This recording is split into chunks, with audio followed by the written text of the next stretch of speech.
Hi, this is Dushio, and welcome back to Angels with Scaly Wings. In the last part, we kind of broke into the underground facility, and we kind of messed around with the generators a little bit. Hopefully, it's going to work, that we can redirect the comet, and also have one to send back to humanity, but we don't know what the results of us tinkering with their stuff is going to do. We went home, it's a late night, it's raining, and the phone went. I guess we should answer it. Hello? Figuring that whoever decided to call me at this hour must have a good reason to do so, I reluctantly got out of my bed and went to the answering machine. Hello? Oh hey, it's Remy. What's up? I'm so sorry if I woke you up at this hour, but this is really important. Do you think you could come over? I need your help. Desperately. Sure, I'll be at your place as soon as I can. Hopefully, I'm not going to get soaked from the rain. I didn't consider that possibility. Perhaps. No, I'm going to come. I'll just have to deal with the rain. Okay, I'll see you soon. And thank you. My mind started to wonder what Remy exactly meant by help.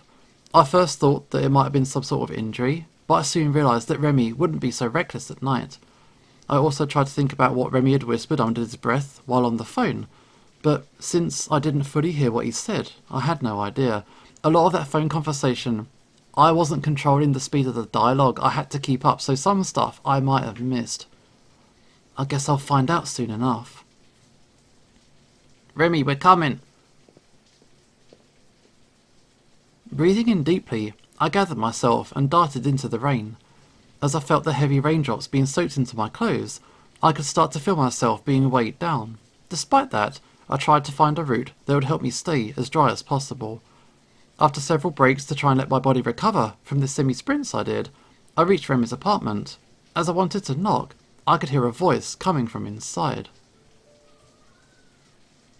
I know, but I've already called him. I don't want to drag you into this as well. You've already done quite a lot for me as of late. Who's he talking to? Just, please. Having you on the phone is enough as it is. You don't need to come. Oh, is it a dean, maybe? No, of course I won't do anything rash. It hasn't gotten that bad yet. Besides, both you and Ushio are here for support. I didn't have that until recently. Now, please, go back to sleep. Yes, I know that I should be going to bed as well considering the time, but I can't. I'm so sorry. Not wanting to eavesdrop on this conversation any further, I knocked on Remy's door. I then heard what seems to be a light gasp of surprise. I followed by something that suddenly got slammed.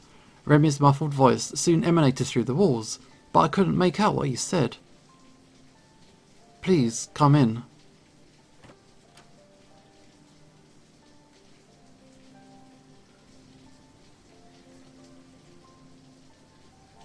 Please forgive me for dragging you all the way out here so late at night. And for making you go through the rain as well. Please, Remy, it's okay. How can I help you? I wanted to talk to you in person. What I wanted to say just won't work well over a call. But the thing is, I was going to tell you after the comet was redirected, but it's just burst open to the point where I can't keep it to myself any longer. I'm well aware of how you realise that I haven't exactly been like myself as of late, especially at work.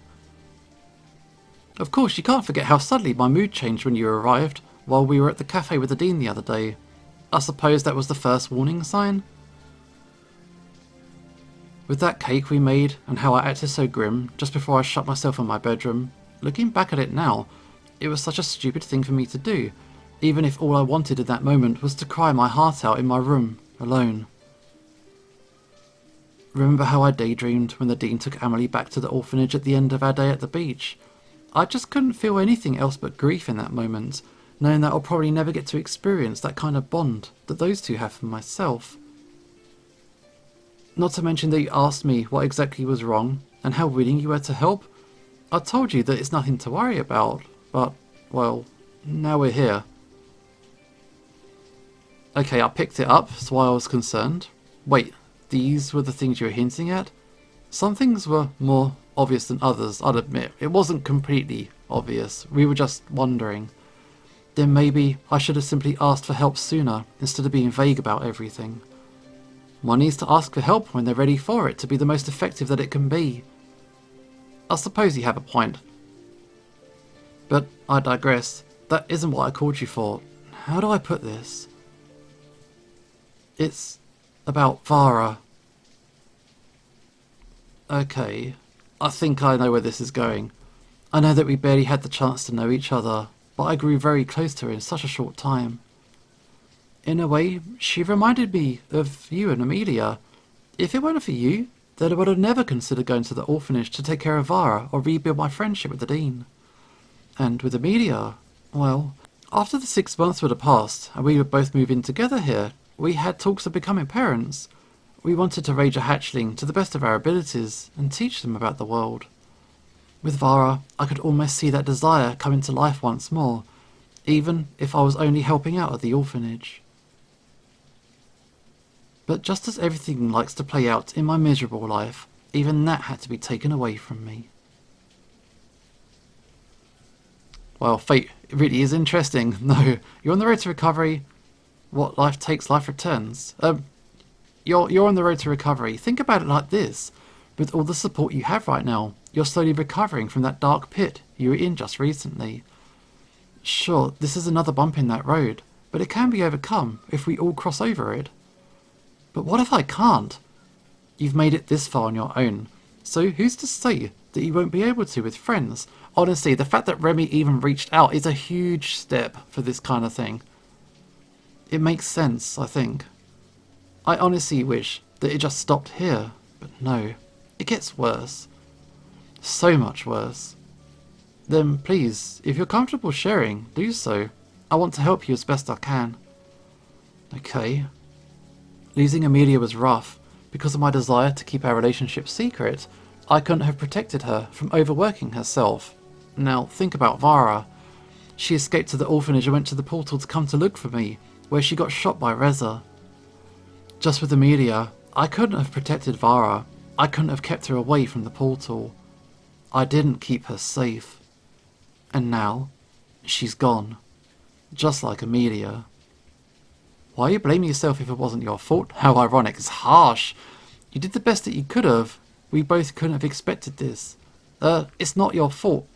Because Vara, she was in the orphanage, so it's the orphanage's responsibility. So maybe even Adine, she might feel some of that blame as well. I don't know.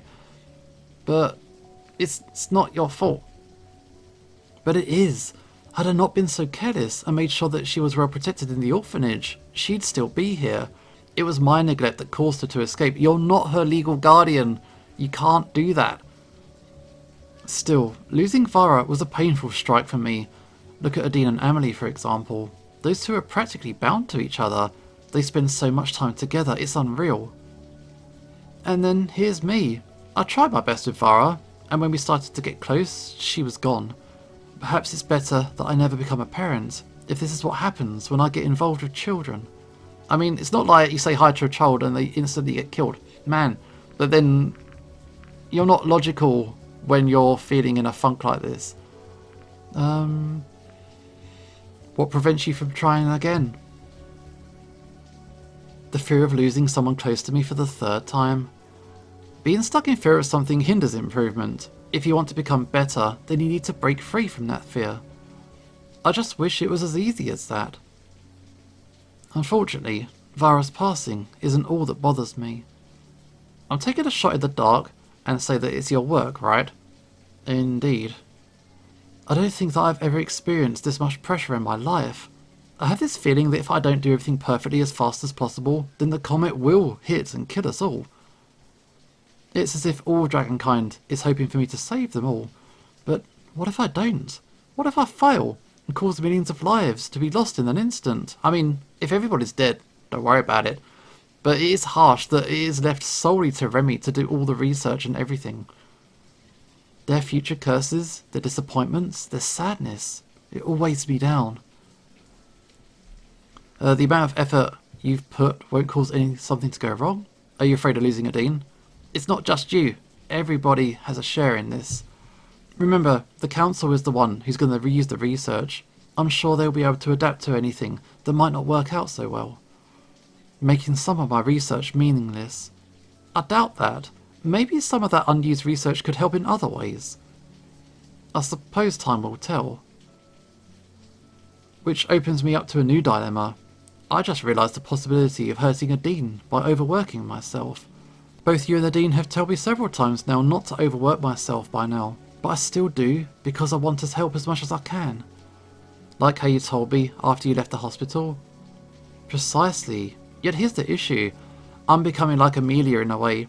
I'm working myself to death while trying to get something done on time. Her dean has already told me about how she felt about Amelia's death and how it affected her. I guess this is why I blanked out the other day as well, while we were in Taxi Park. I realised that if I'm not careful, I'm going to follow in Amelia's footsteps. I can't do that to a dean again. If my experience is anything to judge by, then the dean would be broken beyond belief if something happened to me. Then stop working, easy. Wow, you're in the final stretch. Let me and the dean stay aside while you're finishing the last pieces of work. If we push through this, get it done. No regrets. But he needs to not shut it out and let people help. Think about it like this. If both the dean and I could be there for you while you worked, whether that was at home or at the library, then you wouldn't leave our sight. If you really feel exhausted, then we could take care of you until you feel better. I don't want to be dependent on you or a dean though. I don't want that kind of burden to be placed on your or a dean's shoulder. It's like friendships and partnerships. You kind of like, if one person's low, the other person picks you up, and vice versa. You take turns. Since when have you ever been a burden? Remy, this will allow us to prevent repeating the mistakes of the past. You need to believe in us. I'll think about it. I just don't want to hurt you or Dean in any way if I can help it. You won't, I promise. But you will hurt us if you push us away. I see. You know, sometimes I have to wonder what Amelia would think of me.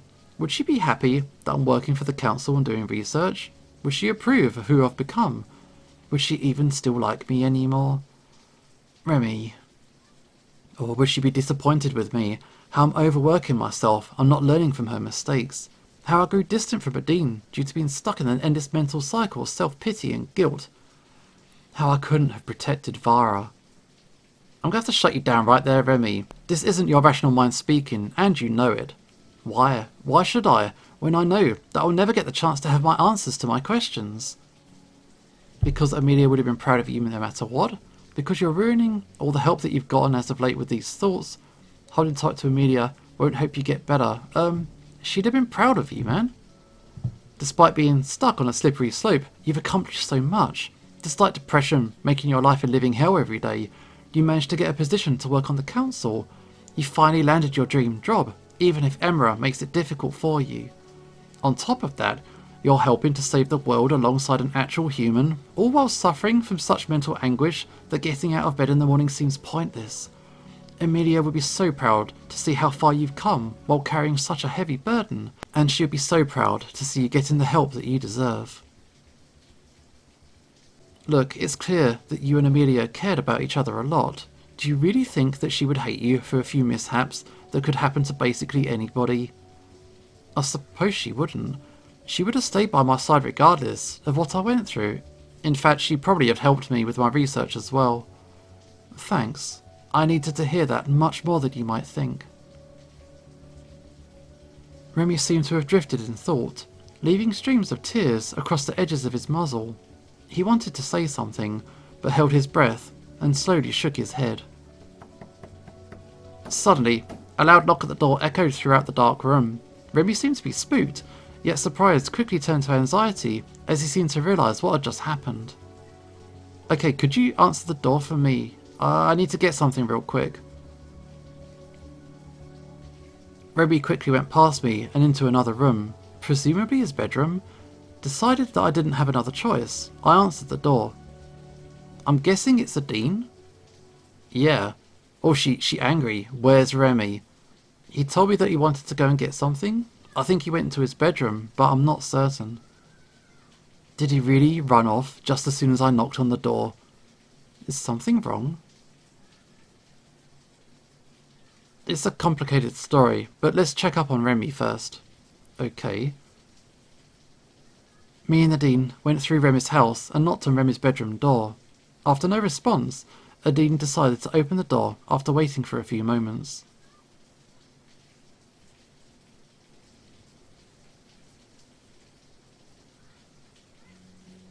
Remy. Adine rushed toward Remy while he sat at his window and looked outwards to the rainy night. Remy, in response, looked away in shame while tears fell onto the ground. I didn't want you to see me like this. Adine, I'm sorry. I don't care, Remy. After you suddenly hung up like that, I was concerned for the worst. I flew as fast as I could through the rain to see if you were okay. I don't want to lose yet another close friend. I'm sorry to have made you worried. Don't be. I'm just happy that you're safe. Adine's voice softened as she spoke those last words. She opened her arms and enveloped Remy in her wings, comforting him as Adine gently wiped Remy's tears away. I also heard the soft sounds of humming coming from the cocoon of dragon wings in front of me. Quiet now, Remy. Everything will be alright, I promise. Several moments passed before Adine slowly unfolded one of her wings, revealing a less heartbroken Remy. What are you waiting for, Ushio? I moved toward Remy, as indicated by Adine, and soon got enveloped by her wings as well. I moved my arms slightly so that I'd be able to hold Remy alongside Adine, providing as much comfort as I could to a broken soul. We held this position for several minutes as the sound of soft rain spread throughout the silent bedroom. Soon it became too hot inside the group hug for me, so I gently moved out. Taking this as a signal, Adine stopped as well. That was something. Was that something enough to comfort you? I suppose it was, yes. Then the first part of my job is done. The first part? I'd like to have a nice long talk with Remy now. I'm guessing that since you're here, you've already had the chance. Yeah, we did. It was just some light-hearted chatting, that's all. With the amount that you cried, I think that it was anything but light-hearted. Did I really cry that much? Like I said, we're going to have a nice long talk. Thanks for coming to help Remy. It means a lot to me that you came at such a late hour to try and comfort him when he needed it the most. I was afraid that what he might have done if he never showed up. It's no problem, really. In any case, I'd like to talk with Remy privately on some matters, if that's okay with the both of you. If he's okay with it, then I am as well. Fine by me. Respecting Adine's wishes, I left Remy's room, leaving Adine and Remy in solitary privacy. Yet, as I started to leave the house, I could overhear the two dragons talking. Oh, I had more than enough company until you came. Did he hurt you in any way? I can't see a reason why you'd suddenly want to hide the way you did. Not in the slightest. You know how things are between us. I call for help, but she delivers. Not only that, but I received some really good advice for some thoughts, shall we say. Then I'm glad to hear it. We don't want you to feel hurt, Remy. If we can help you in any way, then we will. Though, by the sounds of it, Ushu helped you far more than I ever could. Don't say that, Adine, you know it's not true. The fact that you're here as well disproves that. I suppose you do have a point. Besides, maybe that you can help me with some things that Ushio said. I think that together, we can overcome this hurdle. Definitely. There was something else that had been said, but by that point I couldn't hear clearly enough for me to make it out. As I made my way outside, I noticed that the rain had mostly stopped, allowing me to make my way home without even getting more soaked than I already was. Oh, Remy reached out, got the help that he needed, so that's all good. So hopefully he'll be better as things go forward. The moon and stars shine their silky silver rays of light throughout my apartment, waking me up from my apparent light sleep. Feeling tired, I tried to return to the world of dreams, but no matter how hard I tried, my brain refused. With no other options, I decided to take a small walk outside to bask in the tranquility of the night. Yet, as I went to open my door, I heard a knock. It's busy tonight, who's this? Logan. Oh, rare that you'd open the door so quickly. I guess my presence must have caused you to open the door as soon as I arrived or something. Why am I not surprised that you'd be the one to knock at my door? Why am I surprised that you're awake at this time? I woke up because... I don't know, actually. It must be your body just wanting to get up and do stuff. Happens to all of us. Conveniently, that's exactly what we're going to do. Stuff. Remember, we still have the generator in the underground facility. Better sort that out while we can. I don't think that we're going to be able to get another chance to be alone there before the comet's due. How do you even know when the police will be on guard tonight? Connections are a powerful thing, let me tell you. Now let's go, we don't have long. I tiredly nodded my head in response and followed Logan outside. Okay, we're going to have another visit to the underground facility. Walking through town. Not going to bump into no one tonight, hopefully. The night sky seemed to be slightly brighter than usual. Even if the moon was barely in the sky, I could practically see my way around town without too much hassle. Quickly, me and Logan went on our usual path to the underground facility. Is the coast clear? I hope so. And we're here, hopefully for the last time. I'll go and stabilise the upgrades while you go and get the backup generator. Send it through the portal as fast as you can. Are we doing anything differently from what Reza did? Are we just going to like steal some stuff and get out? This is pretty much what we're doing. We have made a bit more of a good thing that we've left them a generator that should still be enough for them to sort themselves out. But we are still stealing, and if we get caught, I don't know how people would respond to that. I'm going to go make sure that this generator will at least be able to power the portal for you to do so. Can't really send the generator through if there's nothing powering it, now can we? How can you see? I brought a small flashlight with me. Okay, in that case, I wish you the best of luck. Logan nodded as we hurriedly went to the underground facility. Anybody around? No? So far so good. Me and Logan went to the generator room once again to finish the last step in our convoluted plan. As I could hear Logan tinkering with the main generator, I took the backup generator with me, making sure not to damage any valuable connections or parts. However, all the lights had immediately turned off as soon as I removed the generator. Despite that, I still managed to find my way through the halls. We've been here so many times, we know this place inside out.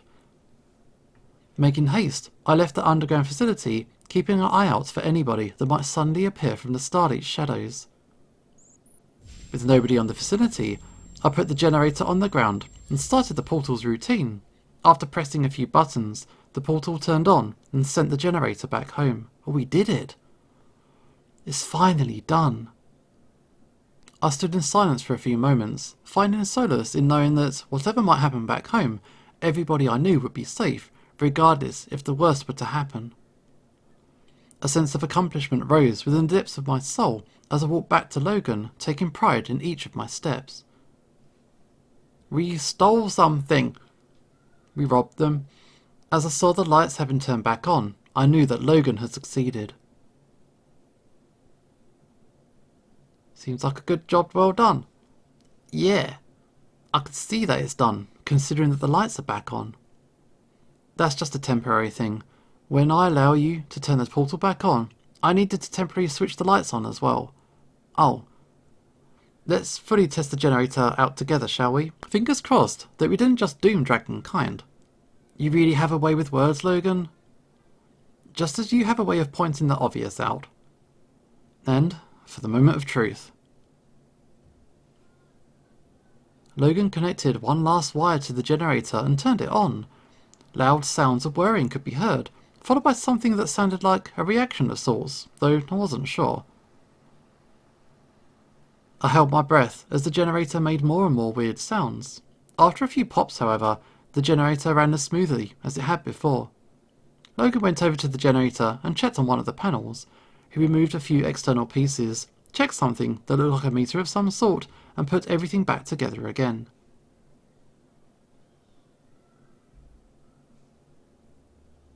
Dragonkind will be safe. We did it!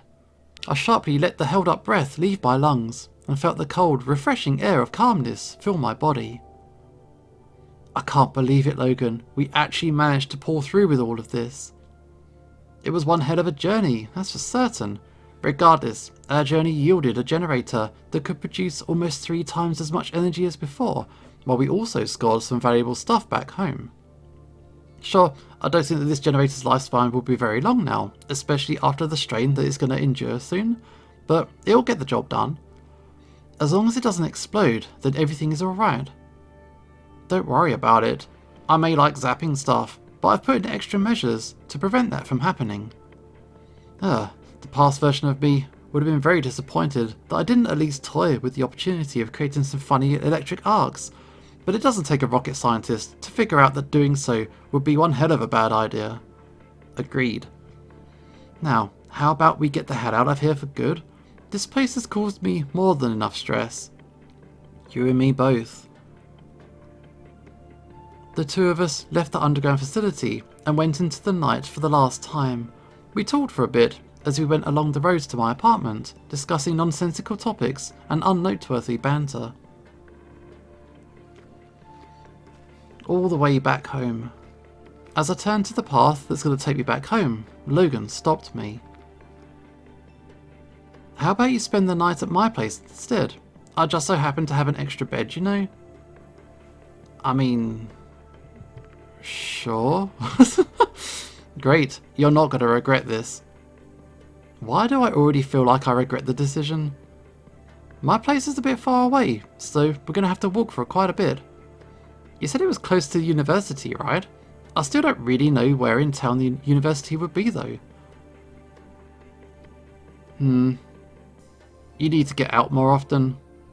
What? Rude. Sure, Logan. I guess I'll be your tour guide. Follow me. No, seriously, Logan started to walk in front of me, leading the way through a part of town I didn't initially recognise at night. Now where this? I wonder if the bar would be open right now. You're starting to think more and more like Bryce, you know that? I guess he's influenced me quite a bit since I was here. I can kinda see why everybody seems to have so much respect for the guy. Not only does he seem like an amazing guy in general, but he really cares for the average person. Very few police officers are like that back home. Very few police officers are left back home. You know what I mean. My point is, he seems like somebody that's going to go out and beyond to try and help everybody. Whether that be somebody in a crisis, a pesky entitled mother, or Bryce's closest friends. Sometimes I wonder how he must feel about cases that can't be solved, or cases where he couldn't have helped everybody. I can't imagine that it's easy for him. Precisely. Hey, can I ask you a question? Okay, go right ahead. I want you to answer this truthfully, alright? What will you do when all of this is over and when everything goes back to normal? I'll continue my job as ambassador. I'll go back home. I'm not certain. Ambassador, maybe? Even after the trade has been completed, when you won't be needed anymore? If I can strengthen relations as much as I can, then I need to so that everybody back home will still be able to survive. I commend you for carrying such a heavy burden on your shoulders, but it's risky. Why? You could be seen as a runaway of sorts, abandoning everybody back in the city. You could fall into a well of stress, feeling that the fate of humanity is all up to you, while you maintain relations. You might even be called a traitor for choosing dragonkind over humanity. All very realistic scenarios. Luckily for you, those are whenever's problems, but for now, you got to focus on redirecting the comet. I mean, most of the things we should need should be ready to go. It's just a matter of timing. Good to hear then.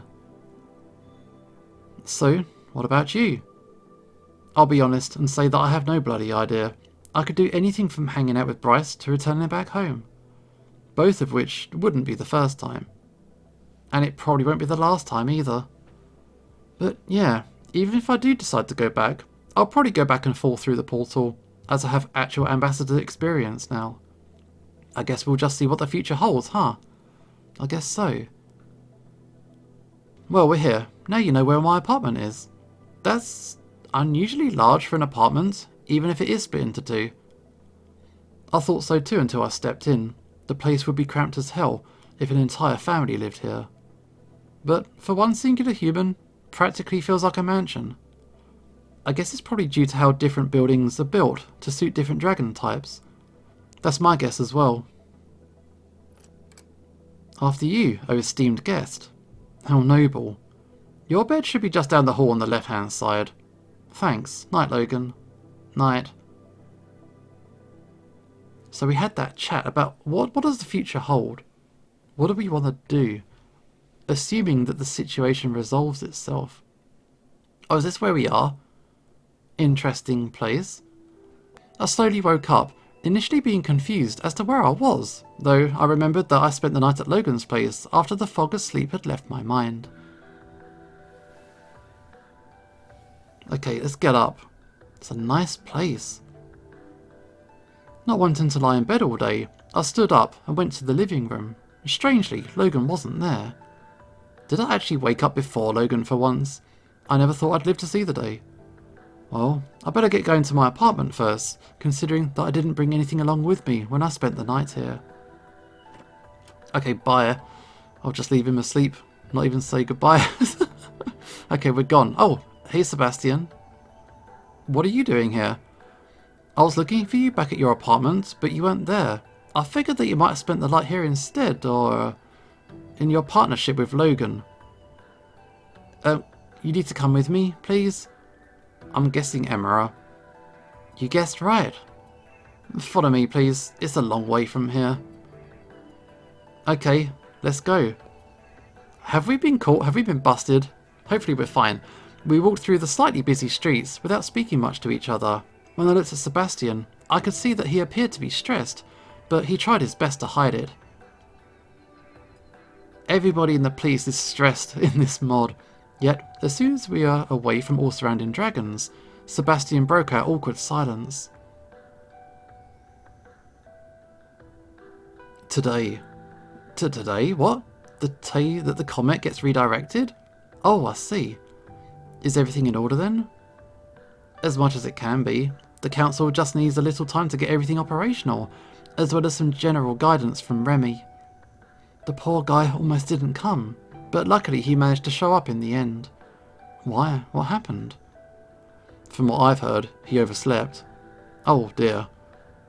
You shouldn't worry about it though. Happens to everyone. Poor old Remy, but he needed that sleep. Here we are. Emma's in her office. I need to handle a few things back at the police station, so I won't be able to stay. It's okay. I'll see you around, Sebastian. See you around, and good luck with whatever talks you might have with the minister. Okay, bye. Okay, let's see what Emera wants. Come in.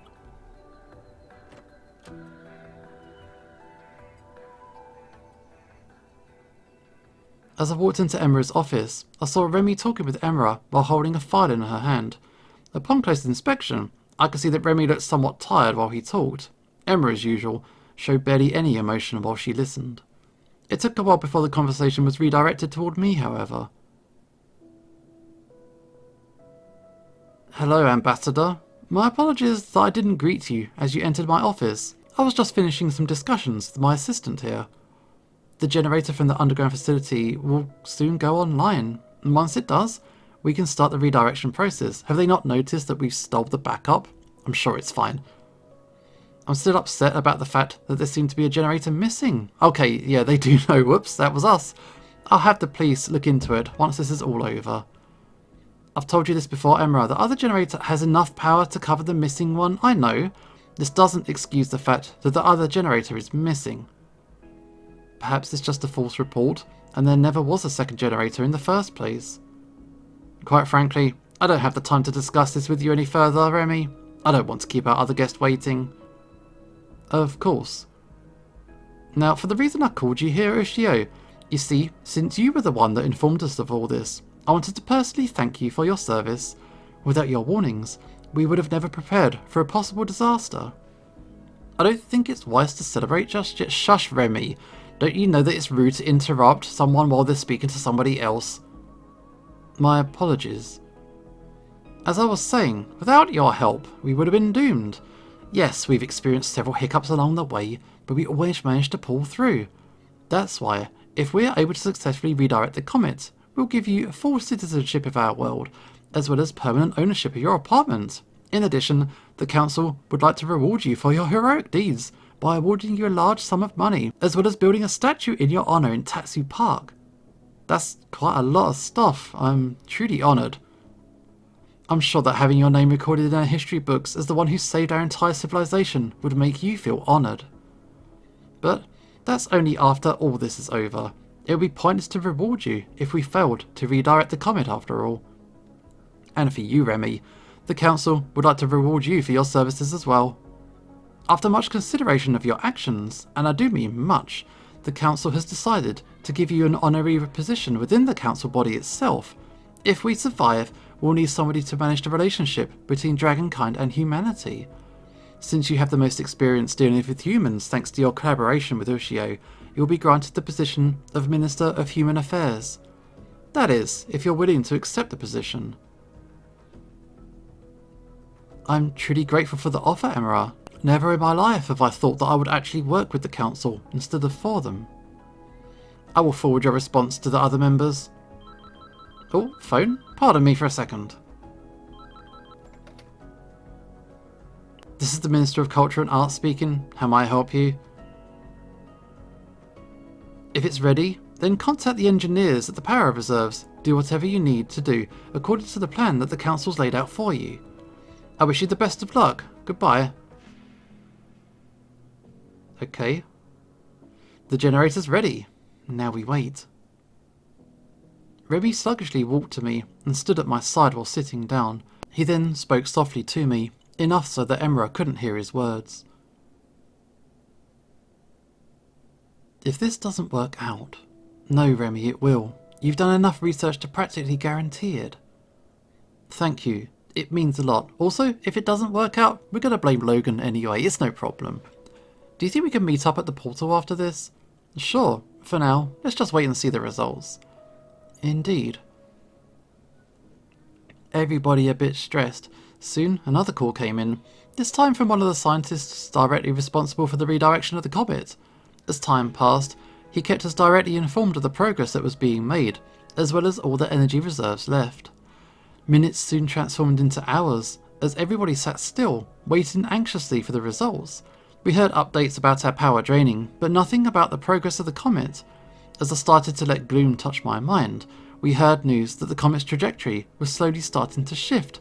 Apparently, the underground generator that Logan had improved was pulling its weight, but just barely.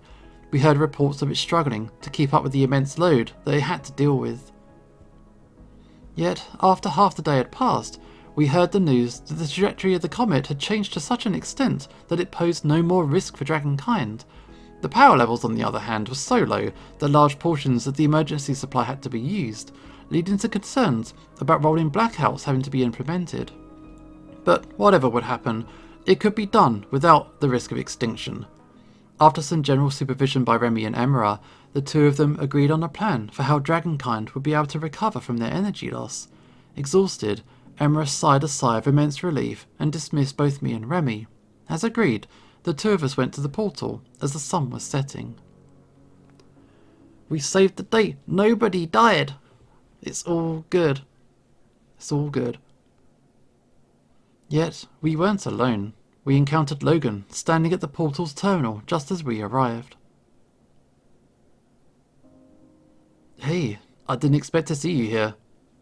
Nor your friend, for that matter. I'm guessing that this is Remy. Indeed, you must be the Logan that I've heard so much about. We did want these guys to talk to each other, so that's cool. Looks like I'm famous. Such a shame that I'll have to leave my reputation behind for now. How come? Aren't you supposed to stay here to help maintain the trade agreement? Well, if you stretch it, I kind of am. I'll be going back to oversee some things that humanity might be up to. You know what I mean? What are you going to be overseeing, if I might ask? It's complicated. Let's just say that if somebody skilled doesn't show up soon, then all the work that me and Ushio put in will go to waste. Some people are just that clueless about certain things. Work? What are you talking about? Something I should be aware of. It doesn't matter now. It's just typical ambassador stuff, that's all. It's okay, Remy. Logan probably just didn't get enough sleep again, so he's just talking nonsense. Hey, do I look tired to you? I'll have you know that I got several hours worth of sleep. Does several hours translate to a few minutes? Damn you. You seem like quite the interesting person, Logan. It's a shame that I didn't have the opportunity to properly meet you. The feeling's mutual. You seem like somebody who doesn't like to sleep in and who actually puts effort into getting stuff done. Touché. You too, huh? Damn it, I'm surrounded by slackers, aren't I? Something simple as waking up late doesn't necessarily make you a slacker, I'm afraid. Ushio knows this all too well. I like my lie-ins. Yeah, it's nice to have sleep. I might have to follow up on that at some point. Sounds like quite an interesting story. Okay, it's gonna have to wait though. I need to get back home to stabilise and manage a few things. I'll probably be back, but don't expect it to be anytime soon. It was nice to finally be able to meet you, Remy. Even if it had to be while I was leaving. Feelings mutual. Stay safe. Logan nodded in response and held out his hand toward Remy, and after a bit of a struggle, Remy managed to shake Logan's hand. Off he goes. And Logan is peaced out. The portal started its typical routine as Logan stood between the two pillars, slowly fading away from this world. Once he fully disappeared, Remy looked at me with a grateful yet exhausted expression.